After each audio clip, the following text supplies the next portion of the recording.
ಸುಮಾರು ಜನ ಅಕ್ಕಿ ಅಕ್ರಮ ಸಾಗಣೆ ಮಾಡ್ತಾರೆ ಜಿಲ್ಲೆಯಲ್ಲಿ. ಅವ್ರನ್ನ ಎಲ್ಲರೂ ಕೂಡ ಬಂಧನ ಮಾಡಬೇಕು.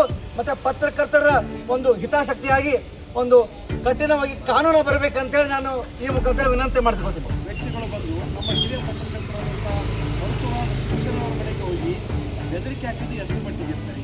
ಹಾಗಾದರೆ ನಾವು ಪತ್ರಿಕೋದ್ಯಮ ಮಾಡೋದೇ ತಪ್ಪ? ಮೊನ್ನೆ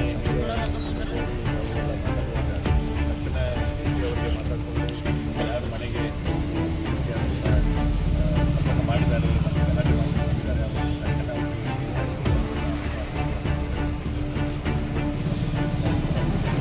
ಪದಾಧಿಕಾರಿಗಳು, ಸದಸ್ಯರು, ಸಂಘಟನಾ ಕಾರ್ಯದರ್ಶಿಗಳು, ರಾಷ್ಟ್ರೀಯ ಸಮಿತಿ ಸದಸ್ಯರು ಸೇರಿದಂತೆ ತಾಲೂಕು ಘಟಕದ ಪದಾಧಿಕಾರಿಗಳು ಸೇರಿದಂತೆ ಎಲ್ಲ ಸರ್ವ ಸದಸ್ಯರ ಪರವಾಗಿ ನಾವು ಇವತ್ತು ಜಿಲ್ಲಾಧಿಕಾರಿಗಳ ಕಚೇರಿ ಬಳಿ ಪ್ರತಿಭಟನೆ ಮಾಡ್ತಾ ಇದ್ದೀವಿ.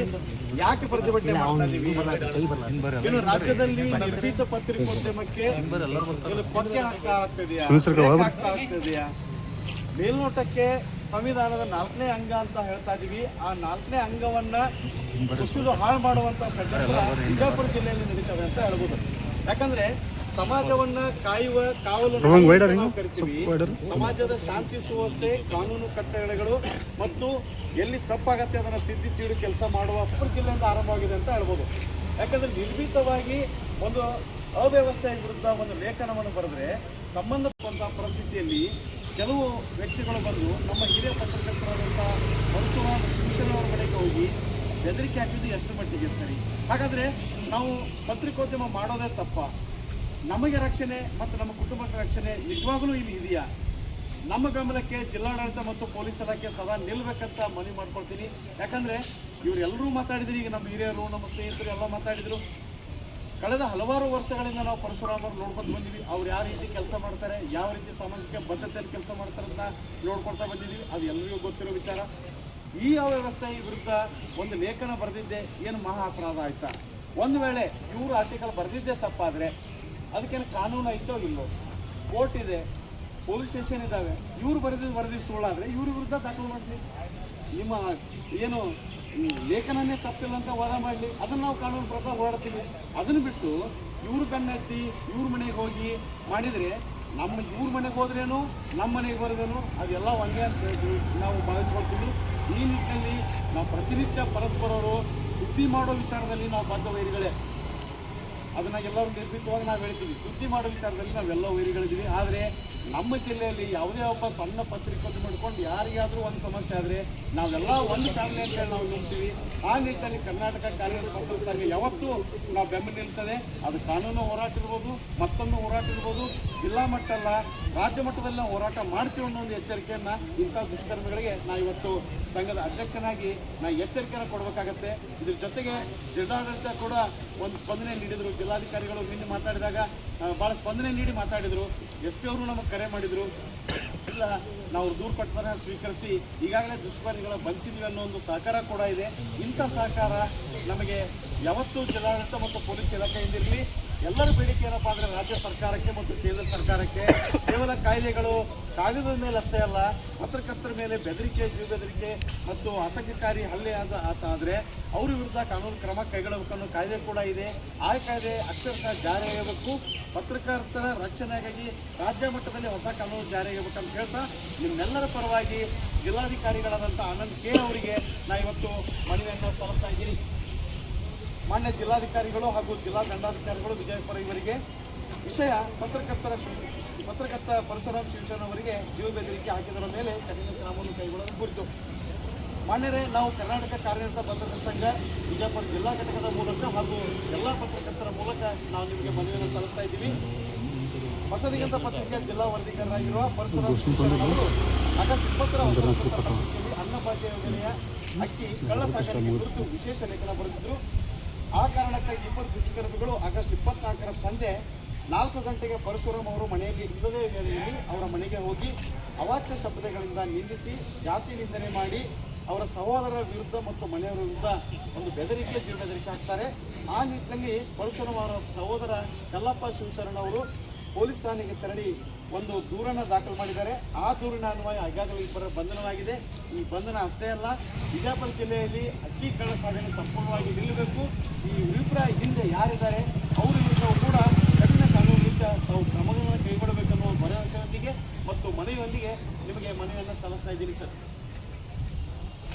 ಸರ್ ಈ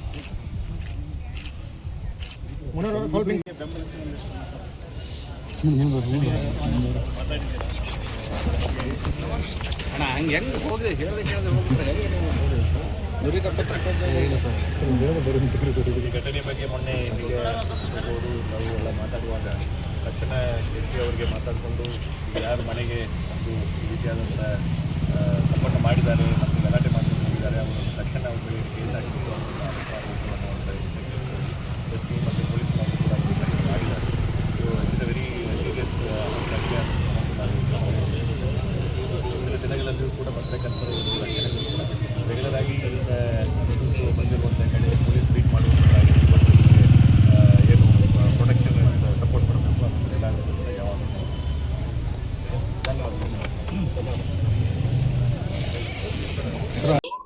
ಆಗಸ್ಟ್ 20ರಂದು ನಾನು ಅಕ್ರಮ ಅಕ್ಕಿ ದಂಧೆಕೋರರ ಕುರಿತು ಸುದ್ದಿ ಮಾಡಿದ್ದೆ.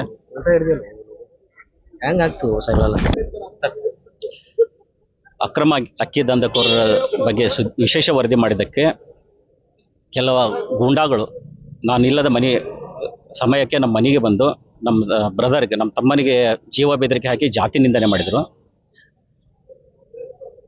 ಅಕ್ಕಿ ಮಾಫಿಯಾದ್ದು ಬಿಜಾಪುರದಲ್ಲಿ ಬೇರು ಬಿಟ್ಟಿದೆ. ಈ ಅಕ್ಕಿ ಮಾಫಿಯಾ ಬಗ್ಗೆ ಸರ್ಕಾರ ಮತ್ತು ಜಿಲ್ಲಾಡಳಿತ ಕಠಿಣ ಕ್ರಮ ಕೈಗೊಳ್ಳಬೇಕು.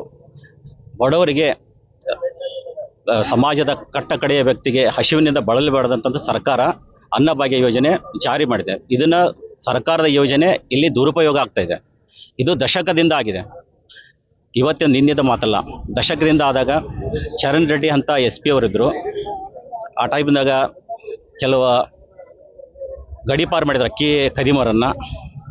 ಆ ನಿಟ್ಟೊಳಗೆ ಈ ಘಟನೆಗೆ ಸಂಬಂಧಿಸಿಪಟ್ಟಂಗೆ ನನಗೆ ಬಂದು ನಮ್ಮ ಮನೆಗೆ ನಮಗೆ ಬಂದು ಜೀವ ಬೆದರಿಕೆ ಹಾಕಿದ ಆರೋಪಿಗಳಿಗೆ ಗಡೀಪಾರು ಮಾಡಬೇಕು. ಸರ್ಕಾರ ಪತ್ರಕರ್ತರಿಗೆ ರಕ್ಷಣೆಗೆ ವಿಶೇಷ ಕಾನೂನು ರಚನೆ ಮಾಡಬೇಕು. ಇವತ್ತು ನನ್ನ ಮನೆ, ನಾಳೆ ನಿಮ್ಮ ಮನೆ, ಮತ್ತೊಬ್ಬರ ಮನೆಗೆ ಈ ಬಂದು ದಾದಾಗಿರಿ ಗುಂಡಾಗಿರಿ ಮಾಡ್ತಾರೆ. ಇದಕ್ಕೆ ಸರ್ಕಾರ ಗಂಭೀರವಾಗಿ ಕ್ರಮ ಕೈಗೊಳ್ಳಬೇಕು. ಈ ಬಗ್ಗೆ ಸರ್ಕಾರ ಒಂದು ಹೊಸ ಕಾನೂನು ರಚನೆ ಮಾಡಬೇಕು. ಭಾಳ ಅತಿ ಜೀವ ಬೆದರಿಕೆ ಹಲ್ಲೆ ಅಂತ ಘಟನೆ ನಡೆದಲ್ಲಿ ಅವರು ಇನ್ನೊಮ್ಮೆ ಈ ರೀತಿ ಈ ಘಟನೆ ಮರುಕಳಿಸದಂತ ಎಚ್ಚರ ವಹಿಸಬೇಕು. ಸಂವಿಧಾನದ 4ನೇ ಅಂಗ ಆದಂತ ನಿಮಗೆ ಒಂದು ಪ್ರೊಟೆಕ್ಷನ್ ಇಲ್ಲ ಅಂತ ಸಾಮಾನ್ಯ ಜನತೆಗೆ ಏನು ಪ್ರೊಟೆಕ್ಷನ್ ಇದೆ ಈ ರಾಜ್ಯದಲ್ಲಿ? ಇದು ದುರ್ದೈವ ಅಂತೀನಿ. ಸಮಾಜದ ಕಟ್ಟಕಡೆಯ ವ್ಯಕ್ತಿಗೆ ಅನ್ಯಾಯಕ್ಕೊಳಗಾದ, ದೌರ್ಜನ್ಯಕ್ಕೊಳಗಾದವರಿಗೆ ನಾವು ಅವರಿಗೆ ನ್ಯಾಯ ಕೊಡ್ತೀವಿ, ಅವ್ರ ಸಂಬಂಧ ಹೋರಾಡ್ತೀವಿ. ಈಗ ನಮಗೆ ಈ ಸ್ಥಿತಿ ಆದಾಗ ಪತ್ರಕರ್ತರ ಕುಟುಂಬ ಅಂತೀನಿ. ಪತ್ರಕರ್ತರಿಗೆ ಇದೇ ಕೆಲವು ಹಿಂದೆ ಸಾಕಷ್ಟು ಬೇರೆ ನಮ್ಮ ಜಿಲ್ಲೆ ಸೇರಿದಂತೆ ಇತರೆ ಜಿಲ್ಲೆ ಒಳಗೂ ಪತ್ರಕರ್ತರ ಮೇಲೆ ಹಲ್ಲೆ ಬೆದರಿಕೆ ಆಗ್ತಾನೇ ಇದೆ. ಈ ನಿಟ್ಟೊಳಗೆ ಪ್ರಜಾಪ್ರಭುತ್ವದ 4ನೇ ಅಂಗ ಬಲಿಷ್ಠ ಆಗುವ ನಿಟ್ಟಿನೊಳಗೆ ಸರ್ಕಾರ ಪತ್ರಕರ್ತರ ತಂಟೆಗೆ ಯಾರೂ ಬರಲಾರ್ದಂತೆ ಒಂದು ಹೊಸ ಕಾನೂನು ಜಾರಿ ಮಾಡಬೇಕು. ಅಂದಾಗ ಪ್ರಜಾಪ್ರಭುತ್ವ ವ್ಯವಸ್ಥೆ ಸ್ವಚ್ಛವಾಗಿರ್ಲಿಕ್ಕೆ ಸಾಧ್ಯ ಆಗ್ತದೆ. ಒಬ್ಬ ಪತ್ರಕರ್ತ ಮುಕ್ತವಾಗಿ ಏನು ಬರೀಲಾರ್ದಂಗೆ ಆಗ್ಬಿಡ್ತಾ ಇದು. ಪ್ರಜಾಪ್ರಭುತ್ವ ವ್ಯವಸ್ಥೆ, ಕೆಲವು ಅಧಿಕಾರ ವ್ಯವಸ್ಥೆ, ಸರ್ಕಾರದ ವ್ಯವಸ್ಥೆ, ಈ ಮನಸ್ಥಿತಿ, ಆಮೇಲೆ ಜನಸಾಮಾನ್ಯರ ಮನಸ್ಥಿತಿ, ಆ ಕಮ್ಜೋರಿ ಮನಸ್ಥಿತಿ ಸಣ್ಣ ಮಟ್ಟಕ್ಕೆ ಬಂದಾಗ ಈ ರೀತಿ ಆಗ್ತಾ ಇದೆ. ಇದನ್ನು ನಾವು ಪ್ರತಿಯೊಬ್ಬರನ್ನು ಪ್ರತಿಭಟಿಸಬೇಕು. ಪ್ರಜ್ಞಾವಂತರು ಎಚ್ಚರ ಆಗಬೇಕು. ಸರ್ಕಾರ ಈ ನಿಟ್ಟೊಳಗೆ ಕ್ರಮ ಕೈಗೊಳ್ಳಬೇಕು. ಸರ್, ತಾವೊಬ್ಬ ಹಿರಿಯ ಪತ್ರಕರ್ತ, ಈಗೀಗ ಹೆಚ್ಚಾನ ಪತ್ರಿಕಾ ರಂಗಕ್ಕೆ ಬರಬೇಕು ಏನೋ ಒಂದು ಆಶೆ ಇಟ್ಕೊಂಡಿರ್ತಾರೆ. ಅಂಥವ್ರಿಗೆ ಏನು ಹೇಳಕ್ಕೆ ಇಷ್ಟಪಡ್ತೀರಿ? ಪತ್ರಿಕಾ ರಂಗ ಒಂದು ವೃತ್ತಿ ಪಾವಿತ್ರ್ಯತೆ ಇರುವಂಥ ರಂಗ. ಪತ್ರಿಕಾ ರಂಗಕ್ಕೆ ಅದಕ್ಕೆ ಆದಂಥ ಒಂದು ಜವಾಬ್ದಾರಿ ಇದೆ. ನೀವು ಜವಾಬ್ದಾರಿ ಇದ್ದಾಗ ನಿಮ್ಗೆ ಪತ್ರಿಕಾ ರಂಗದ್ದು ಆ ಮಹತ್ವ ಅರ್ಥ ಆಕೈತೆ. ಇದು ಏನೋ ಬೇಕಾಬಿಟ್ಟಿ ಅಂತ ಇದು ಅಲ್ಲ. 3 ರಂಗ, ನ್ಯಾಯಾಂಗ, ಕಾರ್ಯಾಂಗ, ಶಾಸಕಾಂಗ ಮಾಡಿದಂಥ ಕೆಲಸನ ಪತ್ರಿಕಾ ರಂಗ ಆ ಎಲ್ಲ ಲೋಪದೋಷಗಳನ್ನು ಎತ್ತಿ ತೋರಿಸುತ್ತೆ. ಪತ್ರಿಕಾ ರಂಗ ಇದ್ದಾಗ ಪ್ರಜಾಪ್ರಭುತ್ವ ವ್ಯವಸ್ಥೆ, ಪತ್ರಿಕಾ ರಂಗ ಇಲ್ಲಾಂದರೆ ಇಲ್ಲಿ ಸರ್ವಾಧಿಕಾರಿ ಒಂಥರ ಹಿಟ್ಲರ್ ವ್ಯವಸ್ಥೆ ಜಾರಿ ಆಗ್ತೈತೆ. ಇಲ್ಲಿ ಯಾರೂ ಉಳಿಯಂಗಿಲ್ಲ. ಸರ್, ಇನ್ನೊಂದೇನಪ್ಪ ಅಂತಂದ್ರೆ ಇವತ್ತು ನೀವೊಂದು ಸುದ್ದಿ ಮಾಡಿದ್ರಿ, ಅದು ಅವ್ರ ಹೆಸರಂತ ಪ್ರಸ್ತಾವನೆ ಆಗಿಲ್ಲ. ನಿಮ್ಮ ಮನೆಗೆ ಬಂದು ಈ ಒಂದು ಜಾತಿ ನಿಂದನೆ ಮಾಡ್ತಾರೆ, ಒಂದು ನಿಮಗೆ ಹೆದರಿಸಿ ಹೋಗ್ತಾರೆ ಅಂತಂದ್ರೆ ಇದರಲ್ಲಿ ರಾಜಕಾರಣಿಗಳ ಕೈವಾಡ ಇರಬಹುದಾ? ಜಿಲ್ಲೆಯ ರಾಜಕಾರಣಿಗಳು? ನನಗೂ ಕೆಲವು ಅನುಮಾನಗಳಿವೆ. ನಾನು ಇದು ಒಂದು ಸುದ್ದಿ ಮಾಡಿಲ್ಲ, ನಾನು ಸಾಕಷ್ಟು ಸುದ್ದಿ ಮಾಡೀನಿ. ನಾನು 25 ವರ್ಷದ ಪತ್ರಕರ್ತ, ಮೊನ್ನೆ ಬಂದಂಥವಲ್ಲ. 1995 95ನೇ ಇಸ್ವಿ ಹಿಡ್ಕೊಂಡು ನನ್ನ ಪತ್ರಿಕಾ ರಂಗದ ನನಗೆ ಮಜಲುಗಳು ಆಳ ಆಗಲ್ಲ ಗೊತ್ತದವು. ನನಗೆ ಇವತ್ತು ನಿನ್ನೆ ಬಂದ ಏನು ಪತ್ರಕರ್ತ ಅಲ್ಲ, ಆಮ್ಯಾಗ ಇಲ್ಲಿ ವ್ಯವಸ್ಥೆ ಕೆಲವು ಏನು ನಾ ಇದಕ್ಕಿಂತ ಜಾಸ್ತಿಯಾಗಿ ಬರೆದಿದ್ದದ.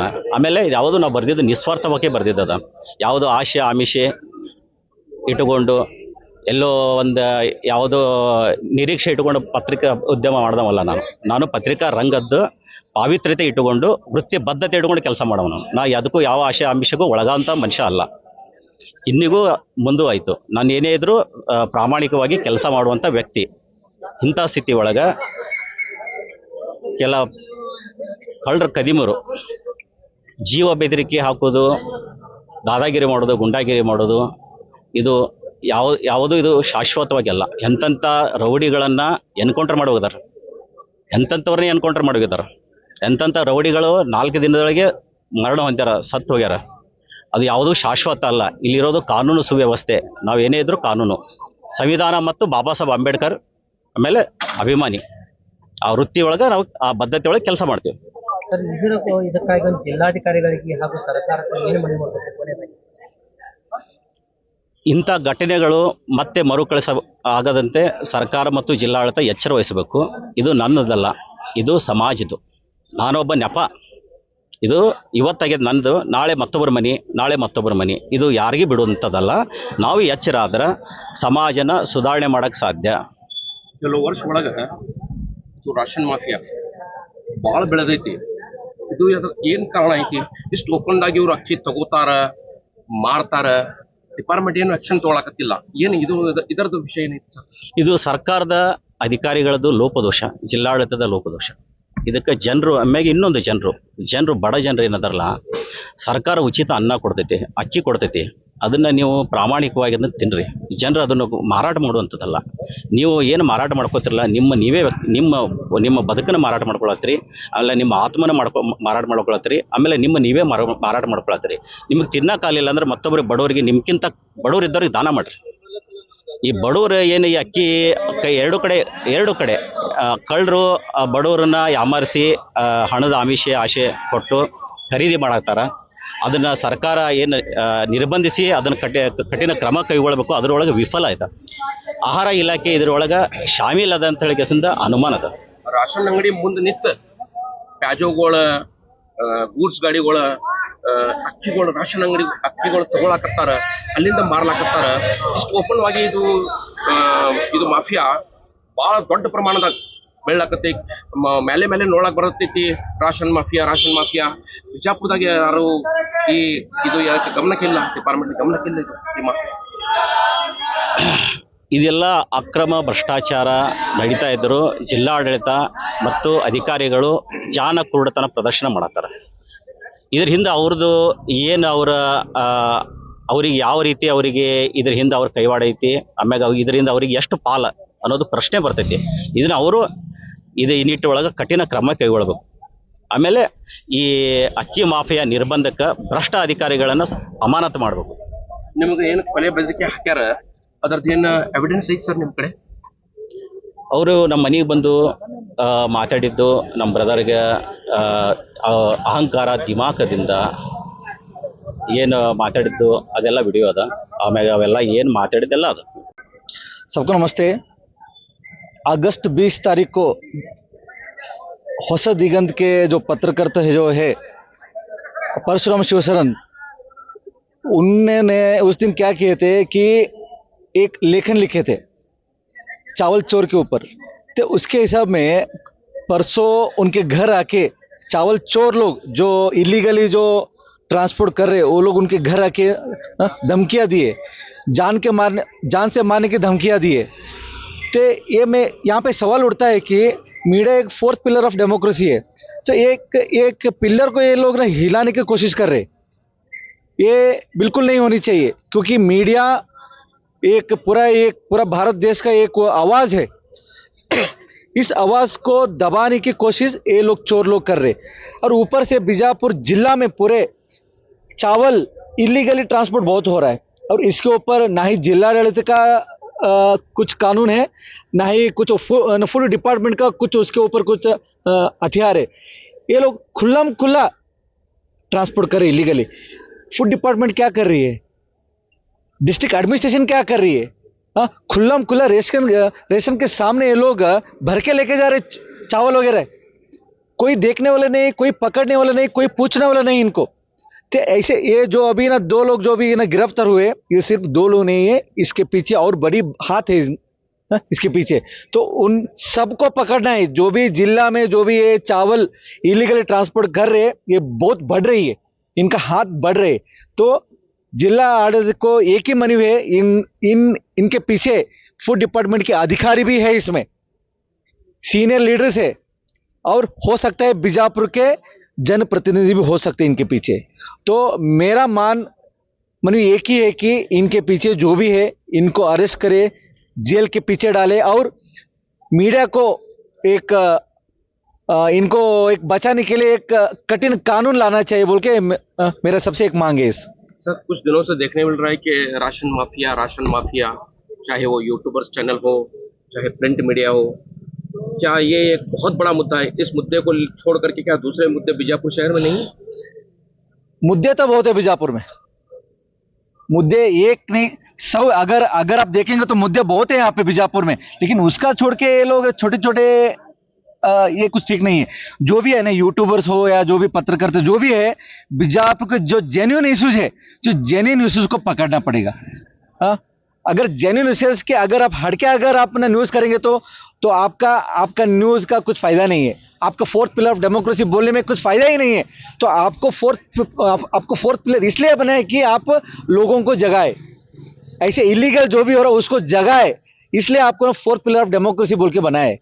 सर, इतना राशन माफिया जब पैर पसार चुका है, आए दिन देखने मिलता है कि कुछ दिन पहले इंग्लेश्वर में ग्राम में भी राशन माफिया को यूट्यूब चैनल के माध्यम से दिखाया गया, लेकिन ना तो फूड डिपार्टमेंट उनके ऊपर एक्शन ले रहा है, ना पुलिस डिपार्टमेंट। ये इसकी वजह क्या है सर? जहां तक मुझे पता है, ये जो भी है इलीगल चावल जो ट्रांसपोर्टर है, ये सिर्फ चावल चोर नहीं है, इनके साथ अधिकारी और इनके साथ कुछ संगठन लोग हैं।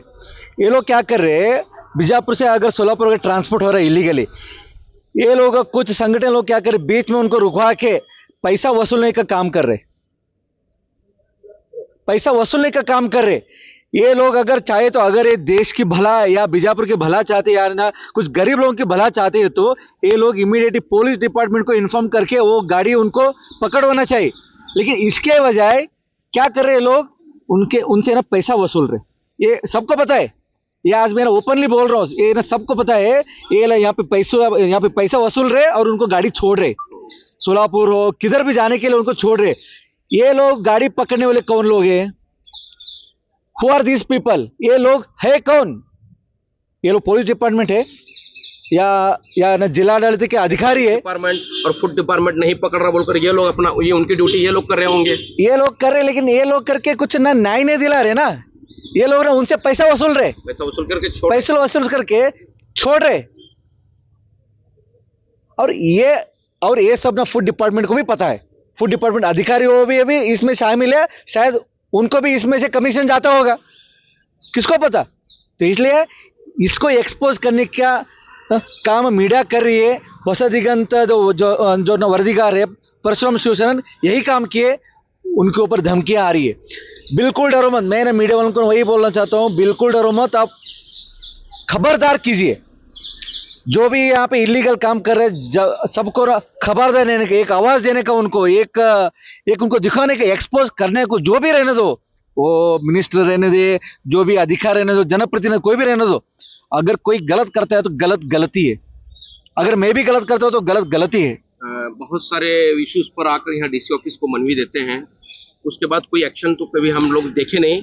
क्या इस मनवी का भी क्या कोई असर नजर आएगा? क्या इसको भी डस्टबिन में डाल करके छोड़ दिया जाएगा? देखो, ये एक मीडिया के ऊपर एक हमला हुआ है, तो अभी यहाँ पे डीसी साहब को सभी पत्रकारिता संघ के माध्यम से यहाँ पे उनको मनवी दिया है, जो भी हमारे माध्यम संघ के जो भी अध्यक्ष है, तो अध्यक्ष मनवी दी है कि इसके ऊपर एक कठिन कानून होनी चाहिए।